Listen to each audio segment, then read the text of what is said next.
तो good morning class. हम पढ़ रहे थे ट्रांसमिशन, और ट्रांसमिशन की बात करेंगे तो ट्रांसमिशन में हम पढ़ रहे थे टाइप्स ऑफ ट्रांसमिशन या ट्रांसमिशन का वर्गीकरण, है ना। तो सप्लाई के आधार पे होता है, लोकेशन के आधार पे होता है और वोल्टेज के आधार पे होता है।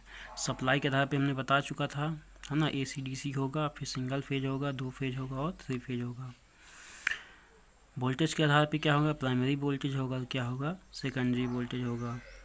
और लोकेशन के आधार पे बात करें या स्थान के आधार पे बात करेंगे तो अंडरग्राउंड हो जाएगा। और ओवरहेड, ओवरहेड मतलब सर के ऊपर से जाती है, जो खंभों में लगी होती है उसे बोलते हैं ओवरहेड। अंडरग्राउंड क्या कहलाता है, जो धरती के नीचे नीचे जाती है ना। तो ये हमने पढ़ लिया था। अब आगे देख लेते हैं इसके कि सप्लाई के आधार पे कितने प्रकार के होते हैं। तो सप्लाई के आधार पे होगा AC तथा DC, AC ट्रांसमिशन और DC ट्रांसमिशन, है ना। तो AC ट्रांसमिशन में क्या होगा कि वायर ज़्यादा लगेगा। पहला पॉइंट हमने क्या लिख रखा है कि वायर ज़्यादा लगेगा। अच्छा, वायर ज़्यादा क्यों लगेगा, DC में कम क्यों लगेगा, इसका रीज़न जान लेते हैं। तो AC में वायर इसलिए ज़्यादा लगेगा क्योंकि AC में आपको 3 वायर या फिर 4 वायर लेके जाना पड़े।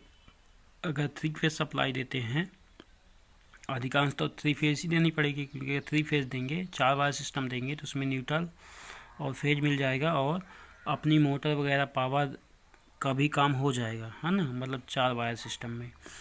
जबकि DC में क्या होगा, एक फेज होगा और एक पॉजिटिव होगा, क्या होगा, एक निगेटिव होगा।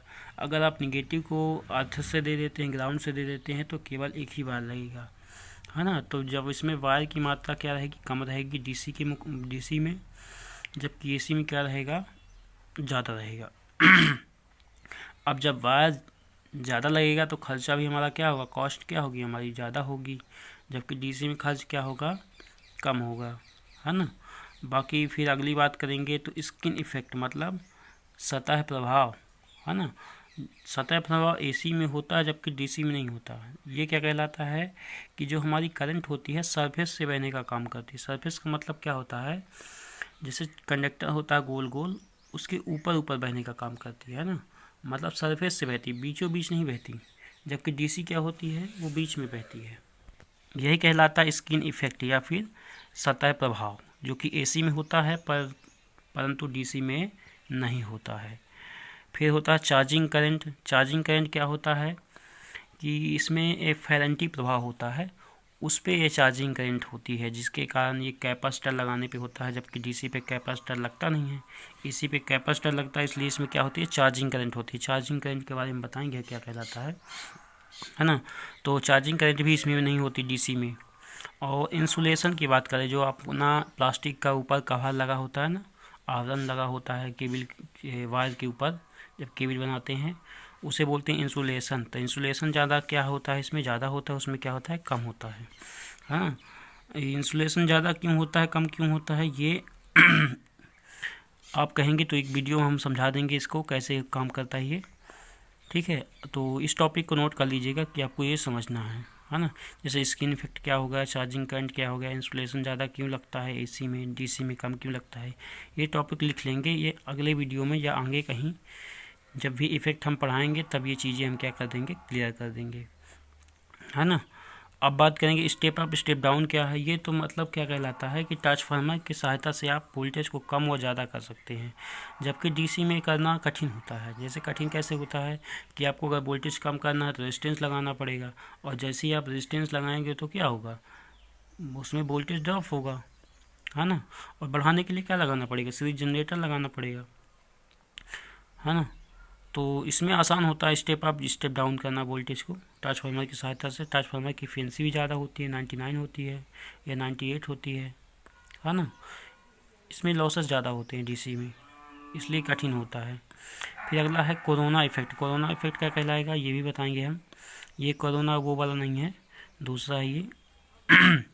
ये क्या होता है कि वायरों के ऊपर जो नीली नीली परत चढ़ जाती है या कार्बन लग जाता है एक तरह से, उसे बोलते हैं कोरोना इफेक्ट या कोरोना प्रभाव।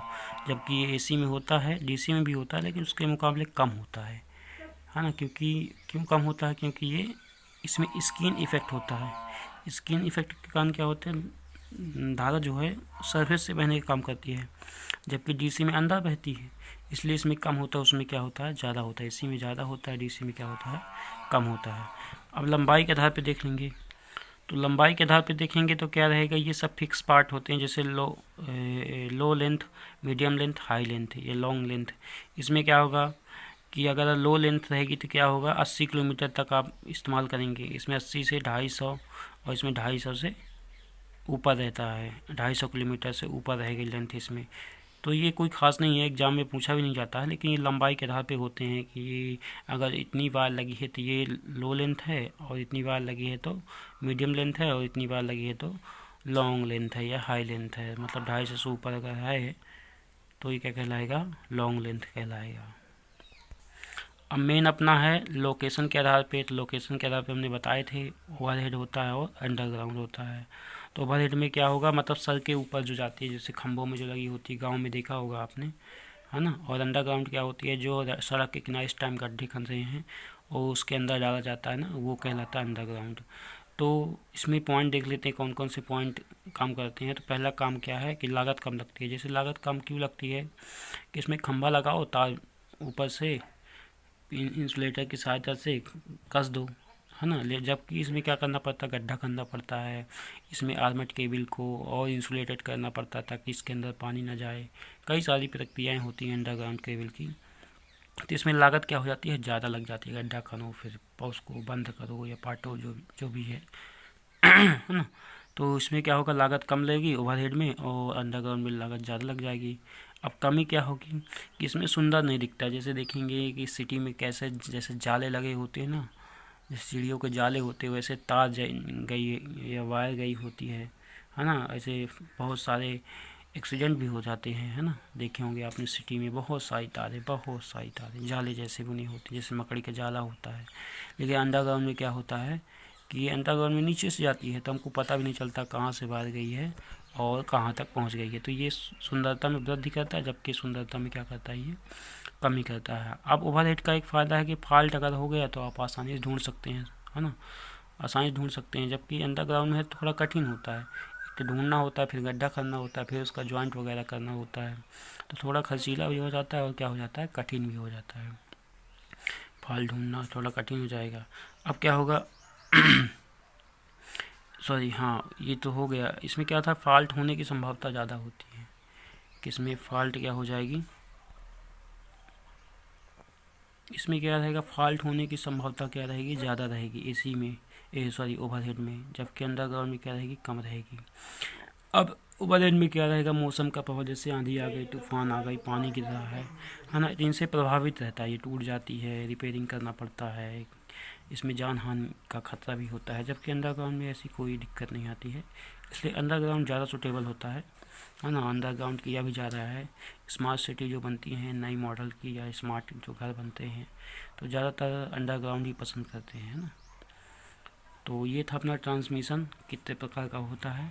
अपना अगला टॉपिक रहेगा कि मटेरियल, मतलब ट्रांसमिशन में कितनी मटेरियल इस्तेमाल किया जाता है। जैसे कंडक्टर हो गया, है ना, आर्म हो गया, इंसुलेशन हो गया, ये सब चीज़ें एक एक करके पढ़ेंगे। तो पहले पढ़ेंगे हम कंडक्टर, कितने प्रकार के कंडक्टर होते हैं, ठीक है।